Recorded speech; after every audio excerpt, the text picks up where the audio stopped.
Hello बच्चों, सुप्रभात। कैसे हो बच्चों? अच्छे होंगे। बेटा, हमने क्या सीखा था, क्या समझा था?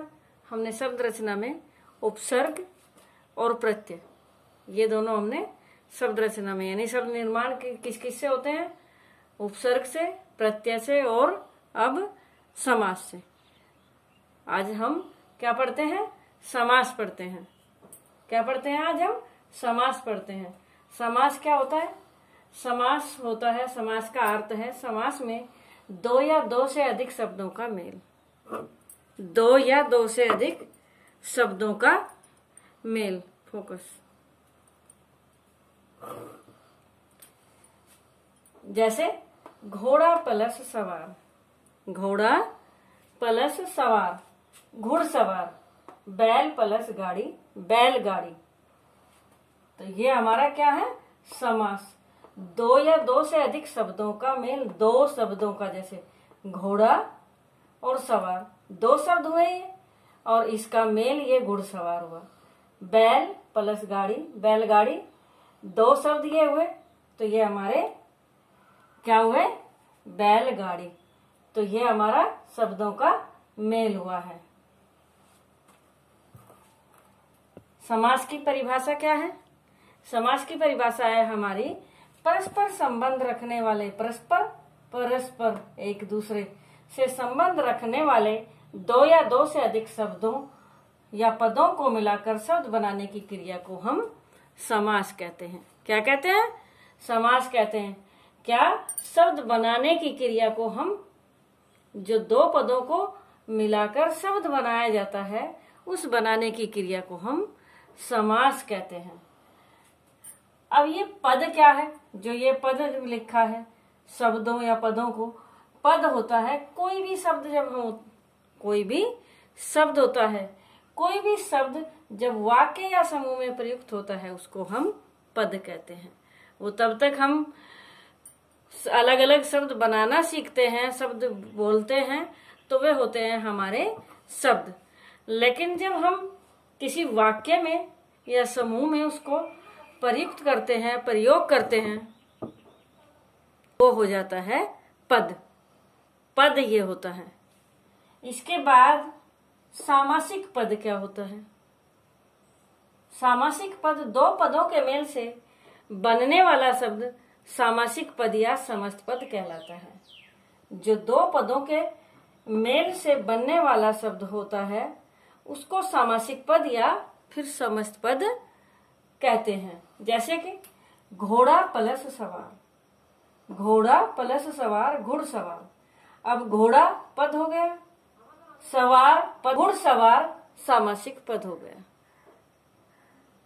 घोड़ा पद है और सवार पद है, क्योंकि ये दोनों पद जोड़े गए हैं, तो ये दोनों पद और दोनों पद मिलाकर ये बन गया सामासिक पद। या फिर इसको और क्या बोलते हैं? या फिर इसको समस्त पद भी बोलते हैं। क्या बोलते हैं बेटा? समस्त पद, ये भी हम इसको बोलते हैं।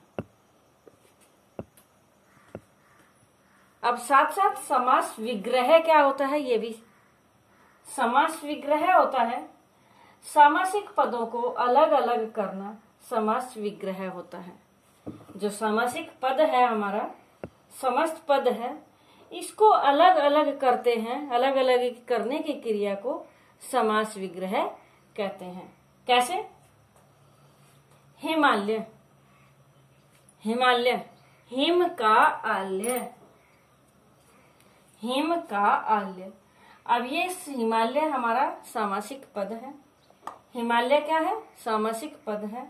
और हिम का आल्य समास विग्रह है इसका। हिम का आल्य, यह है हमारा समास विग्रह। हिम प्लस आल्य क्यों नहीं किया? क्योंकि हिम प्लस आल्य होता है, ये तो मैंने केवल ये बताया है कि ये दो इस तरह शब्द जोड़े जाते हैं, दो पद जोड़े जाते हैं समास में। लेकिन विग्रह इसका, ये समास विग्रह क्या होता है इसका? हिम का आल्य, ये विग्रह होता है। अब संधि और समास में अंतर क्या है हमारा? संधि और समास में अंतर क्या है, पहले ये समझ लें, उसके बाद समास के भेद और समास में समझाऊंगे। ठीक है बेटा? तो ये हो गए हमारे, यहां तक समझ आ गया ना। अब ले लेते हैं हम संधि और समास में अंतर। समास में अंतर क्या है दोनों में?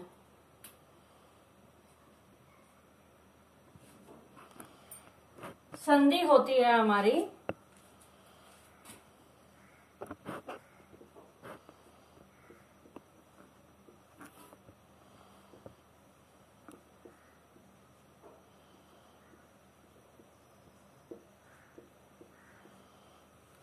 संधि का अर्थ है हमारा, संधि का अर्थ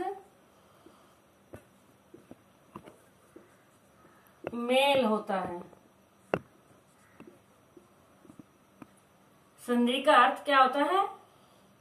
मेल होता है। जबकि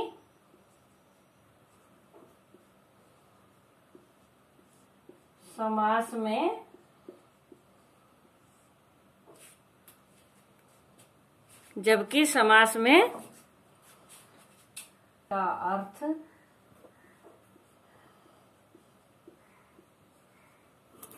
संक्षेप होता है।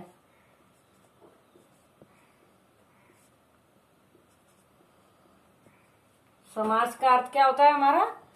संक्षेप होता है।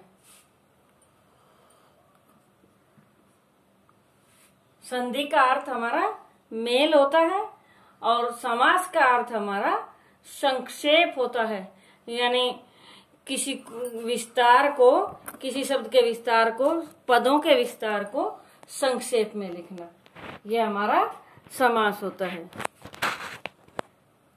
संधि वर्णों के मेल को कहते हैं। संधि क्या कहते हैं? वर्णों के मेल को कहते हैं।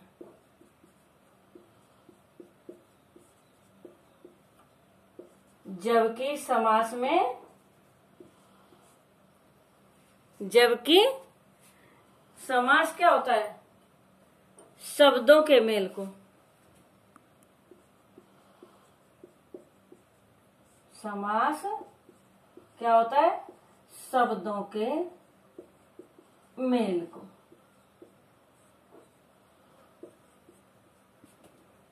वर्णों का मेल वर्णों के मेल को कहते हैं और समास शब्दों के मेल को कहते हैं। क्या समझ में आया ना? संधि का अर्थ मेल होता है, मिलना होता है, मिलाना होता है। समास का अर्थ संक्षेप होता है। संधि वर्णों के मेल को कहते हैं, जो दो वर्ण मिलते हैं उसमें जो परिवर्तन आता है। और समास में, समास को यानी शब्दों के मेल को कहते हैं। जो शब्दों का मेल होता है उसमें शब्द चेंज भी हो सकते हैं और नहीं भी हो सकते हैं। जैसे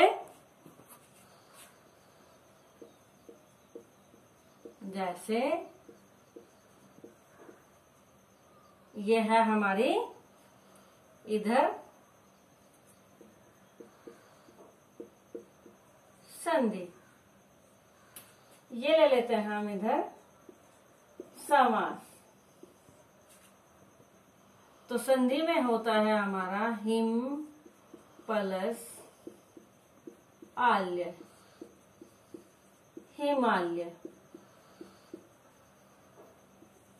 हिम प्लस आल्य, हिमालय। समास में होगा हिम का आल्य, हिमालय। हिम का आल्य, हिमालय।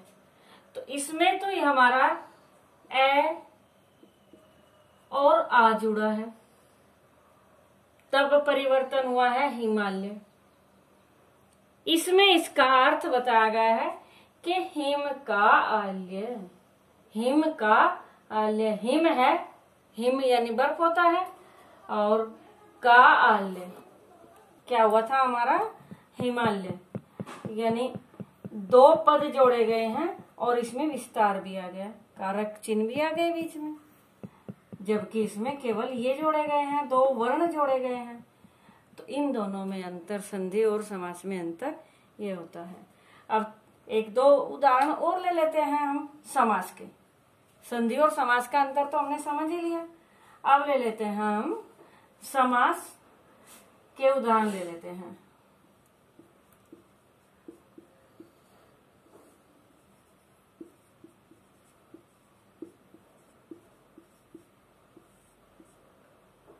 समास के उदाहरण हमने लिए क्या,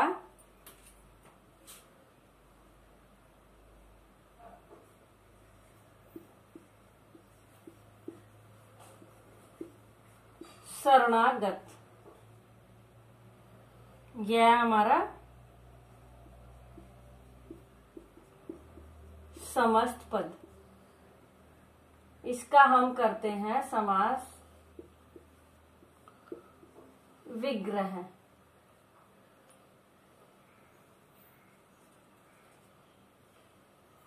समास विग्रह हमारा इसका क्या होगा,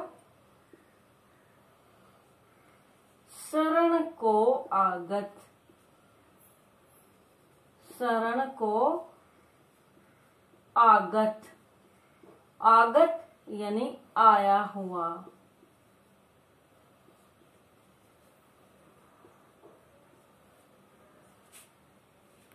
शरणागत क्या हुआ हमारा, शरण को आगत यानी शरण को आया हुआ। तो ये हमारा इस समास विग्रह होता है। क्या होता है हमारा, समास विग्रह।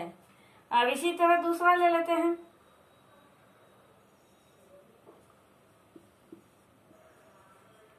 क्रोधाग्नि।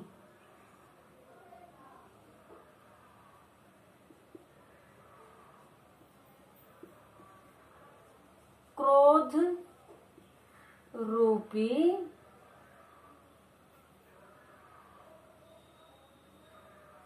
अग्नि, ये होती है हमारी क्रोध रूपी अग्नि।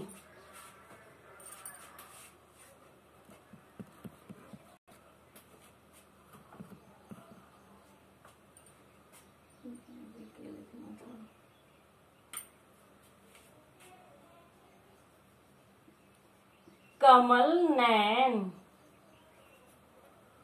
कमल नैन, कमल के समान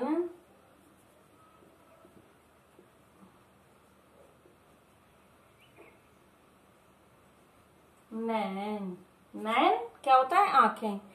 तो कमल के समान नैन। अब इसमें देखो शरण को आगत आया है, क्रोध, क्रोधाग्नि, क्रोध रूपी अग्नि, कमल नैन, कमल के समान नैन। अब इसमें के समान आ गया, इसमें रूपी आ गया, इसमें को आ गया। तो इस तरह हमारे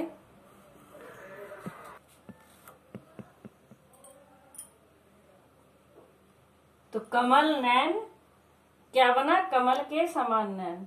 तो इसमें क्या आया, समान आया, इसमें रूपी आया, इसमें को आया। तो इस तरह हमारे अलग अलग समास हैं। समास के भेद, किसी में रूपी आता है तो किसी में समान आता है, तो किसी में को, में आदि आता है, तो किसी में इससे भी यानी के समाहार आता है, समूह आता है। तो ये इस तरह किसी में और आता है। तो ये हमारे समास के अलग अलग भेद हैं, किसमें क्या आएगा। तो अब समास के भेद हमारे कितने हैं, यहां तक समझ लिया ना, देख लिया अच्छे से। अब समास के भेद कितने हैं हमारे, समास के भेद हैं हमारे 6। कितने भेद हैं हमारे समास के, 6 भेद हैं। 6 भेद, पहला है हमारा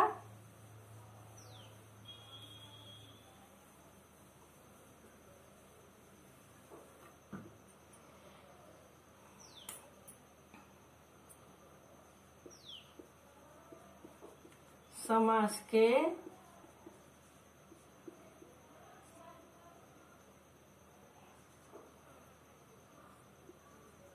छह भेद होते हैं।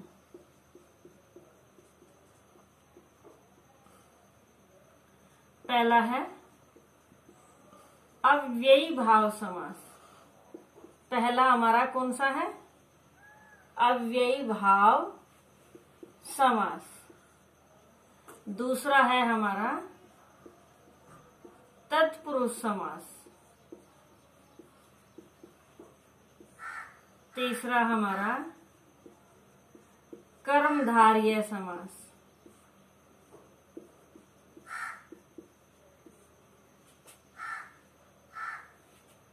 चौथा हमारा द्विगु समास। पांचवा बहुव्रीहि समास।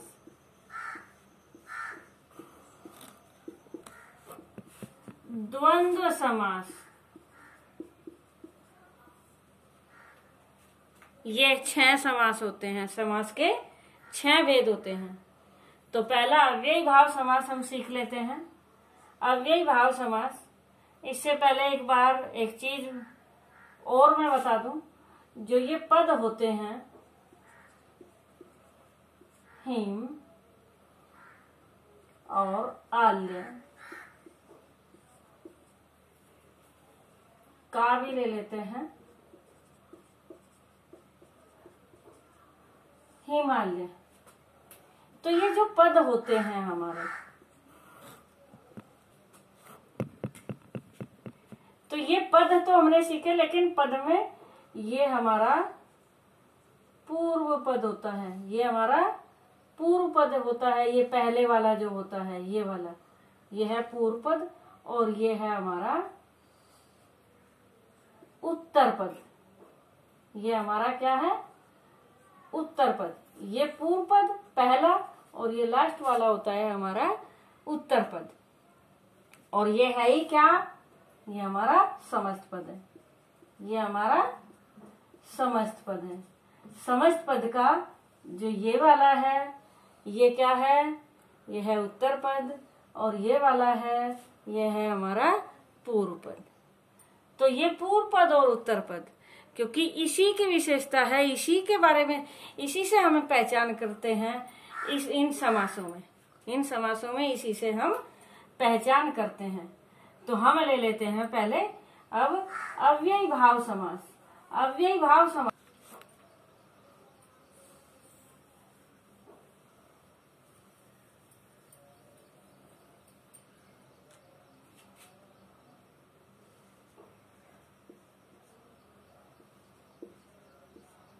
पूर्व पद अव्यय होता है, जिसका पूर्व पद अव्यय होता है वो हमारा अव्ययी भाव समास होता है। जिसका पूर्व पद अव्यय होता है तथा उत्तर पद भी मिलकर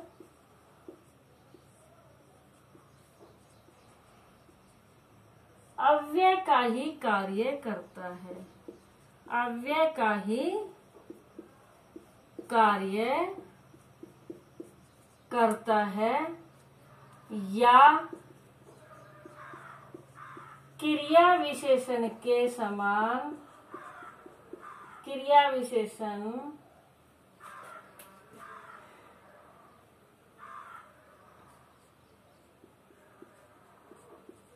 की भांति कार्य करता है। हमारा की भांति कार्य करता है, वो अव्ययी भाव समास होता है। अब पहले एक बार अव्यय क्या होते हैं? अव्यय होते हैं हमारे अविकारी शब्द।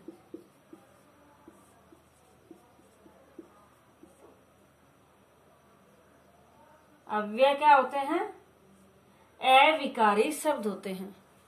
अविकारी शब्द क्या होते हैं? शब्द दो तरह के शब्द पढ़े ना, विकारी शब्द और अविकारी शब्द। विकारी शब्द तो होते हैं, विकारी शब्द कौन से होते हैं हमारे?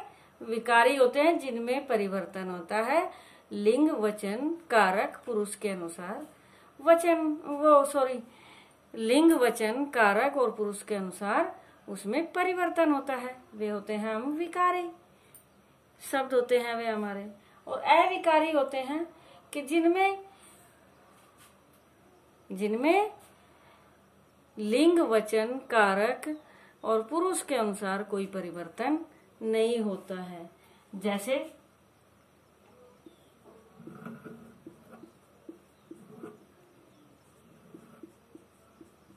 बालक प्रतिदिन पढ़ता है।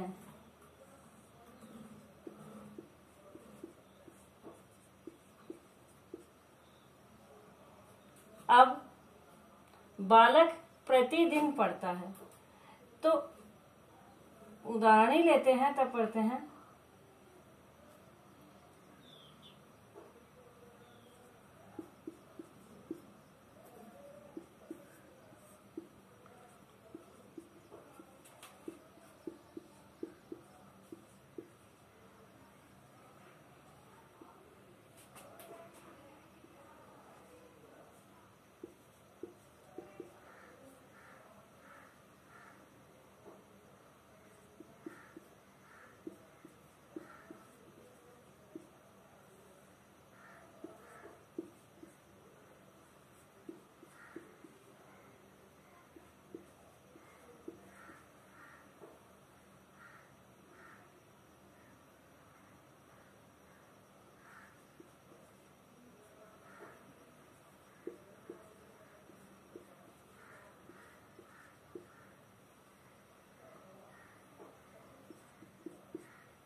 बालक ने प्रतिदिन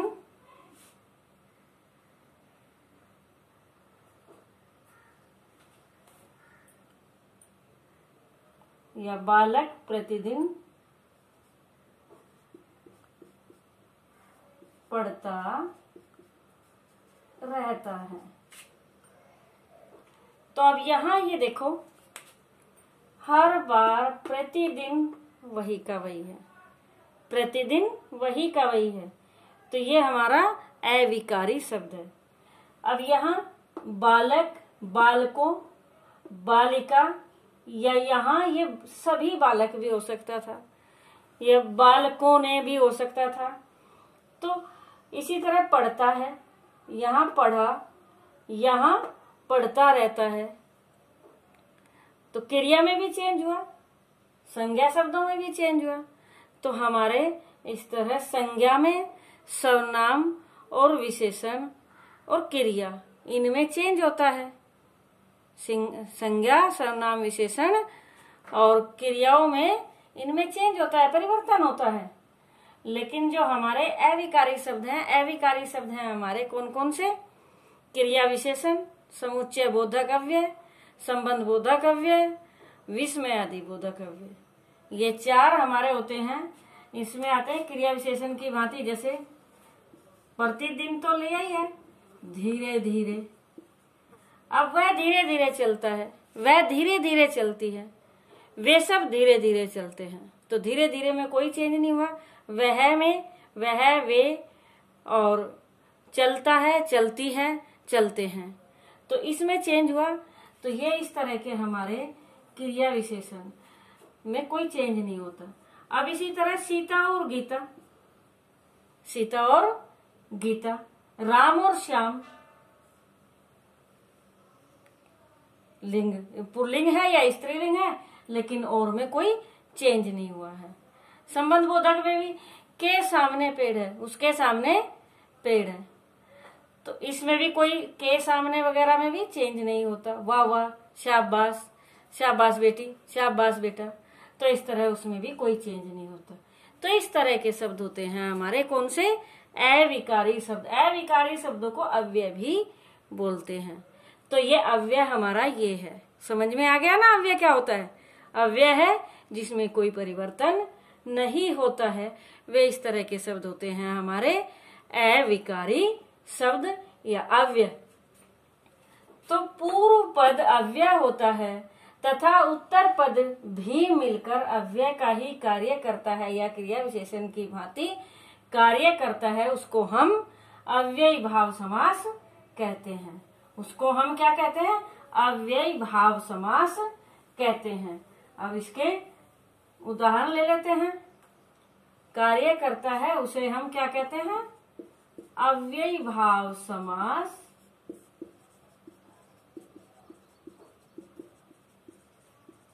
कहते हैं। जैसे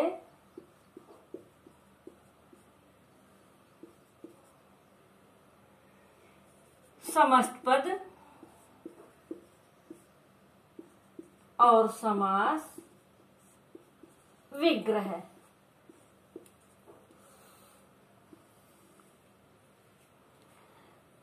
तो समस्त पद है हमारा यथा विधि,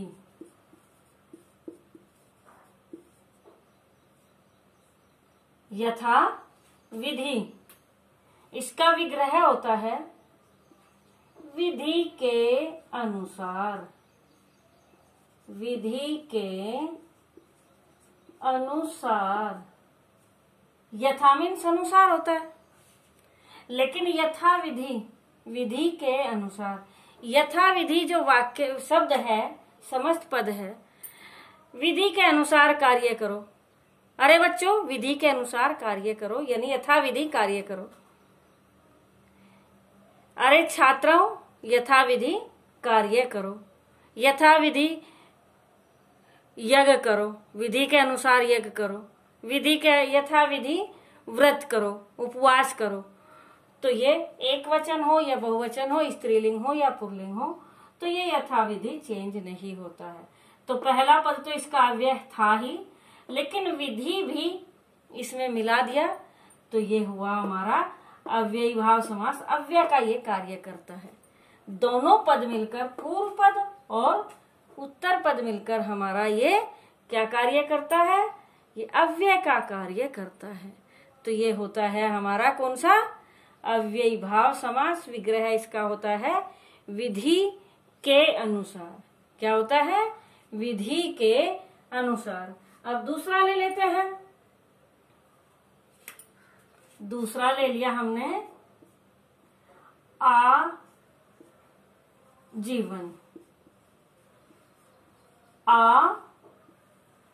आजीवन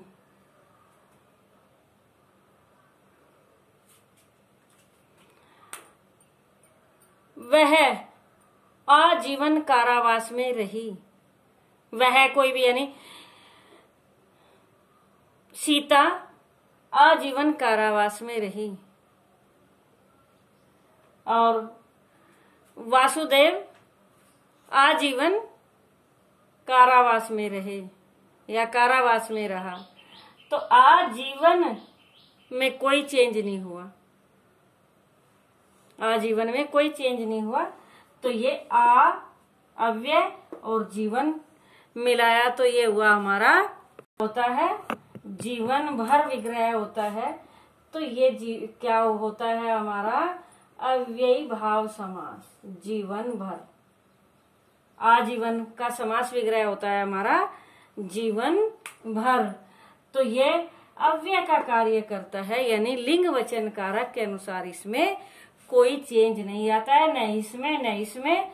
तो ये हमारे कौन से होते हैं, अव्ययी भाव समास होते हैं। बेटा कौन से समास होते हैं, ये हमारे अव्ययी भाव समास होते हैं। इसके बाद होते हैं हमारा प्रतिदिन ही लेते हैं हम, प्रतिदिन। प्रतिदिन प्रतिदिन का अर्थ क्या होता है? प्रत्येक दिन, हर दिन। तो इसका विग्रह होगा हमारा प्रत्येक दिन, ये विग्रह होगा। तो इसका बताया था लिंग वचन कारक के अनुसार कोई चेंज नहीं होता। अब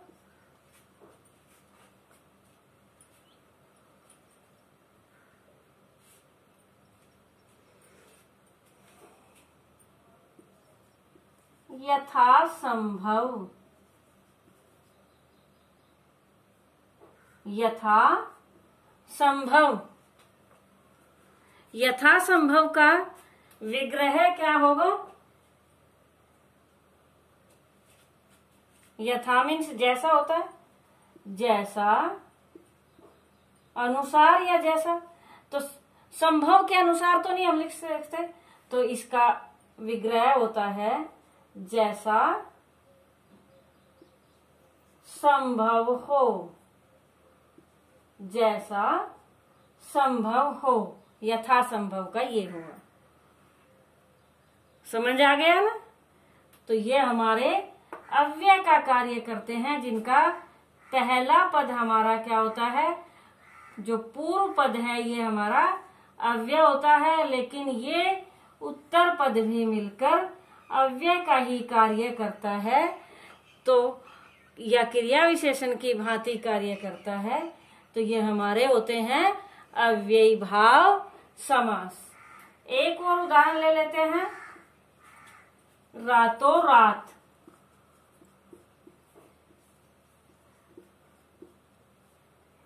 अब रात रात, तो इस तरह के भी एक ही शब्द दो बार रिपीट होता है, जैसे घर घर, गली गली, रातों रात। तो ये इस तरह के भी हमारे अव्ययी भाव समास में ही होते हैं। इसका रातों रात का विग्रह क्या होगा? रात ही रात में, रात ही रात में। तो ये हमारे अव्ययी भाव समास।